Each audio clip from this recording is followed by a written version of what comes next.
So guys welcome back to the channel. आयोग सबैजना सन्चै हुनुहुन्छ होला र म पनि सन्चै छु गाइज। सबैभन्दा सुरुमा दसैँको सबैलाई धेरै धेरै शुभकामना र आज म आफ्नो साथी घर आएको छु। सो गाइज सो भन्छ यहाँ अहिले साइकल लिन गइरहेको छ गाइज, देख्न सक्नुहुन्छ। हामी चाहिँ अब सर दसैँको माहौल चहल पहल के छ भनेर हिँडिरहेको छौँ न। गाउँतिर के चलिरहेको, अब दसैँ आउन मात्र 2 दिन बाँकी छ। अब हामीलाई दसैँ आयो, हामीले अब पिङ खेल्न गइन्छ गाइज। हाम्रो चौरी राम्रो चौरी भन्ने चाहिँ यही हो। मेरो ड्रिम बाइक त त्यहीँमा यो बाइक म किनेरै छाड्छु जहाँमा, किनेरै छाड्छु गाइज। ल त्यो त हुन्छ, अझै मचिन पऱ्यो क्या।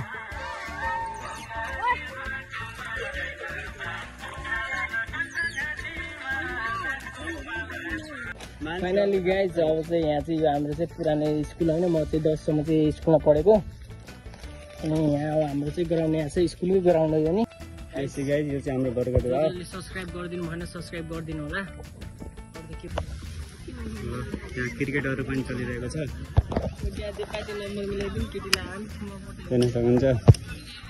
नेपालले जितेको थियो, त्यही भएर यहाँ त्यही अवसरमा दसैँको विशेष चलिरह दिनदिनै भिड चाहिँ खतरा खायो ल चौकाको। कि लगर गराउन पर्यो ब्लग न त केही पसिन टेन्सन बनाउनु पर्यो गाइज। हामी चाहिँ यहाँ चाहिँ के भन्छ पिङ खेल्न आएको। दाजु चाहिँ पिङ खेलेर थाकियो होइन। यहाँ चाहिँ क्रिकेट नि खेलेछन्, फुटबल नि खेलेछन्, केटाहरूको बहुत भिड छ हेर्नु गाइज। दसैँ आजभोलि लाग्दैन, यस्तै हो दसैँ भने पनि। दिनभरि तास खेल्ने, रात दिउँस यस्तो साँझ परेर डुल्ने, बेलुका चाहिँ मस्त तास खेल्न जाने, फेरि आएर गेम खेल्ने, सुत्ने। यही छ जिन्दगी। जिन्दगी ढुस्दै परिसकेको छ गाइज। अब के गर्ने, खाना बिर्सेर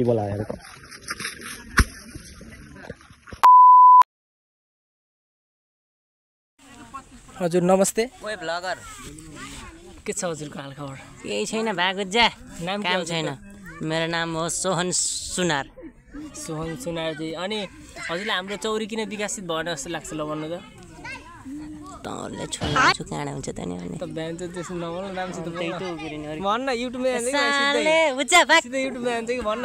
उज्जा ए लास्ट लजाउँदो रहेछ राम्रो सर विवेक सर। ए भाउ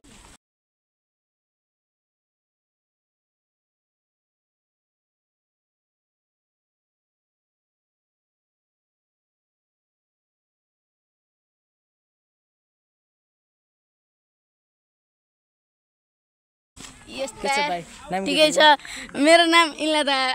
नाम भन न। नाम सौरभ सापकोटा। कहाँ हो नि घर? घर यतै टोल हो। यतै टोल हो। टोलको नाम भन्देऊ न। बरगदुवा। बरगदुवा कति? कति मतलब बरगदुवा कता पर्छ? तपाईँ जाउँ बिना त नि बरगदुवा। ठाउँको कस्तो हुन्छ? कञ्चन यताउता हुन्छ नि त्यस्तो पुरै कञ्चन गाउँपालिकाको वडा नम्बर 5 को बरगदुवा। अनि फेभरेट खेलाडी कुन हो? तपाईको फेभरेट खेलाडी म। हजुर कसको फ्यान हो? रोनाल्डो। रोनाल्डोको फ्यान हो। ल रोनाल्डोको ल एउटा यस्तो दामी मुभमेन्ट ल कुन न। अनि फ्यान गरे भइदियो। अनि तपाईँलाई हाम्रो चौरी किन विकसित भएन जस्तो लाग्छ? यस्ता नल्लाहरूको त हनानी गाह्रो हुन्छ। इसी के साथ हमारा प्रैंक इधर एंड होता है। हस्त धन्यवाद। यस्तो के का प्रैंक है, यस्तो कवडा कस्तो लाग्छ यो चौरी किन विकसित भएन? मलाई के थाहा, म यहाँको यही दुईटा नल्लाहरू भएर। तिमीलाई किन लाग्छ चौरी किन विकसित भएन? म गाउँको हेर्नु मलाई के ल गाउँ बिना गाउँको मान्छे आउने ल। हाम्रो छोटा डन के छ हालखबर? के छ हालखबर? बाबु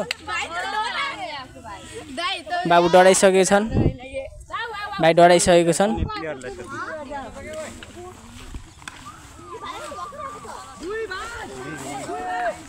यसो गरी उ त्यसलाई बोलाइ नि यता। सरजी हजुर किन स्याड हुन्छ यस्तो? ब्रेकअप भयो? हाम्रो सरको चाहिँ ब्रेकअप भएछ नयाँ नयाँ होइन। यसको लागि हामी चाहिँ एकदम मनबाट नै के भनिन्छ त्यसलाई दुःख पोख्न चाहन्छौँ होइन। त्यो चाहिँ अहिले हल्का शब्द आएन। अनि ब्रेकअप चाहिँ हुनुको कारण चाहिँ मेन के थियो? ओ गाइज कारण पता चल चुका है आप लोगों को।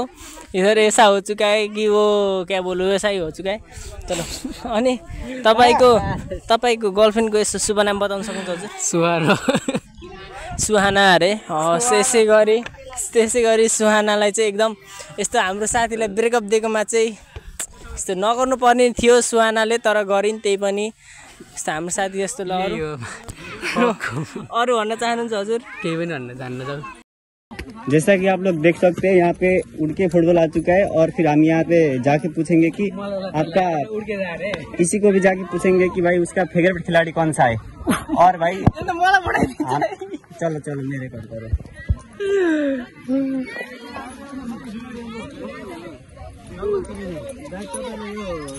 तो के अरे नेपालले जितेकोमा कस्तो लागिरहेको छ? मलाई त एकदमै खुसी। अनि हजुरलाई कस्तो लागिरहेको छ? मलाई एकदम खुसी छु म। किन?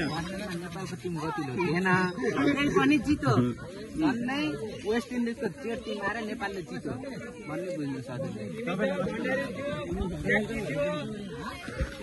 सो गाइज अब चाहिँ हामीले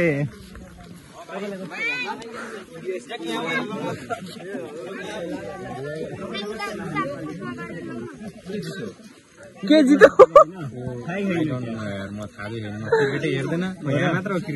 ल नेक्स्ट प्लेयर यस्तो चलिरहेको नेपालको नेपालले जितिरहेको यहाँ थाहै छैन। क्रिकेट खेल्न आउने मान्छेलाई थाहै छैन गाइस। फुटबल खेल्न आएको। ये सब क्या देखना पड़ रहा है? अच्छा है मैं अंधा हूँ।